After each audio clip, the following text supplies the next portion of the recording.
Hi, this is history story number 24. It has to do with who some of my friends were in school and explain what they were like and whether or not we're still in communication. So, elementary school in Tenafly, I had a friend, Willie Nelson. Not the famous Willie Nelson, but a cousin of Ozzie and Harriet's kids that was on TV. Anyway, he was a friend. I don't remember too much about him. That was a long time ago, 4th and 5th grade. But that was one friend. Then when I moved to Demarest, I had more friends. One Van Vanderbilt, Bobby Grace, Peter Blackledge, David Hurst, Peter Stambler, Jerry Hall, and then in college, Jack Snyder. Van is the one that I remember most. Bobby comes in a close second. Van came from, his mom was a single parent, and she was strict, and he was industrious and hardworking and committed and focused and stuff like that, and he did well in life. And we're friends on Facebook. We talked once this year and I think once last year. He's on the East Coast, I'm out in Utah. Bobby Grace, crazy kid, funny kid, a lot of fun. He passed away though, because he was really crazy.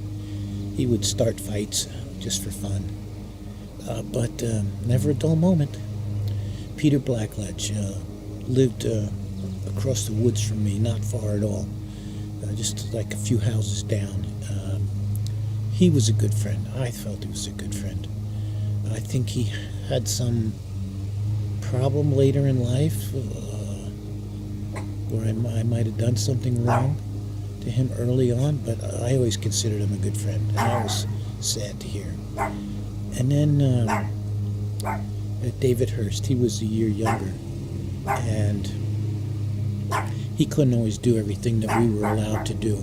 His mother was kind of protective, probably rightfully so.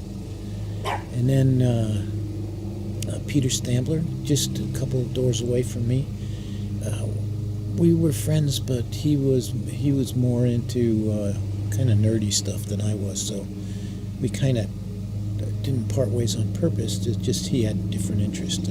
He was a nice guy, and I'm in communication with him, and I just Facebooked him this morning. He's in Costa Rica for some reason, so I just posted a message to him to find out what he was doing, and he responded, so we're kind of in touch. Jerry Hall, now we're getting into high school, and he wasn't a close friend, but I knew him really well, and don't remember all the details, but remember him fondly. Remember one time he was in an accident, and he was in a Nyack hospital just over the New York state line north of New Jersey, and went to see him, and he was getting pins in his legs. He had a bad accident. And we're friends on Facebook, and he's on the East Coast. If Van and Jerry and maybe even Peter if we were all closer, we might, I'd make an effort to get with him for lunch or come over to the house for dinner or something like that. Another kid from high school was Billy Korn. I knew of him in high school, but I didn't hang around with him.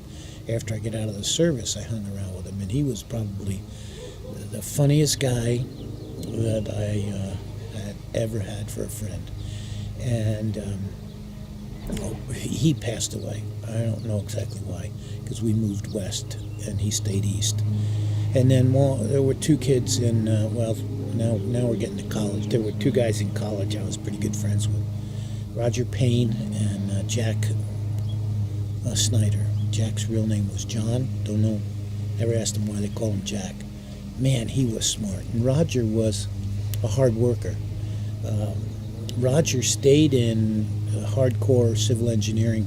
Jack lost touch with those two guys I studied with. And gosh, they made me feel dumb. They were so smart. They could learn something once, and then they had it. And they'd go take tests, no problem. And I would study and study and study. Obviously, I got my degree, but I had to work so much harder for it. So those are a few of the friends. Wonderful to have friends. Now, of course, later in life, I have a couple of good friends, not a bunch, but one is Daniel Maurer. I'm taking him to lunch on Monday. Known him for a little over 20 years, went to real estate school together, bought houses together. He's a hard money lender. Stay in touch with him. He's going through a little bit of a challenge right now. He's younger than me. He was married for 25 years, and his wife hooked up with some other guy, and he's just gotten a divorce recently. I'm going to lunch today with Perry Bolliard. Nice guy. I knew him through business. He had a property management company, and I gave him 8 of my properties to manage several years ago now, maybe 5, 6 years, 7 years ago now. I enjoy him. He's just a nice guy, all common values and stuff like that. He's just a couple of years younger than me, so we're going to lunch today to just catch up. Another guy that I partnered up with for a couple of years was David Brunette. He's Chilean, and he's a citizen of the United States now, but he's from Chile. He's quite a bit younger than me, probably 20, 25 years younger, but we worked really close together and had a lot of fun with him. And so those are some of the friends. We've got a couple of friends here in our new area where we live. They're not close, but across the street is a guy named Mike Kinnison, and with my hip surgery, he's been real helpful, and we're doing shoveling snow unrequested. He takes our garbage cans from the street and puts them in the backyard unrequested, just watching out for us. Guy next door to me is a big Harley guy, Dan Jones, and maybe when you get old and you got a smile on your face, people just want to reach out and be friends with you. And so we don't do things together but talk over the fence, but I feel like I could count on him. Across the street from him is Joe and Kylie, and they're a really young couple. They're 40 years younger.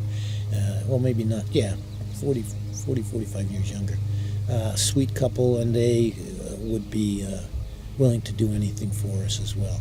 So friends are great. Cultivate them. Be sure that you reciprocate. If they're good to you, be good to them. You can start it. You can be good first. But friends are important. They make you feel good, and it makes life worthwhile. Thanks. Have a great day.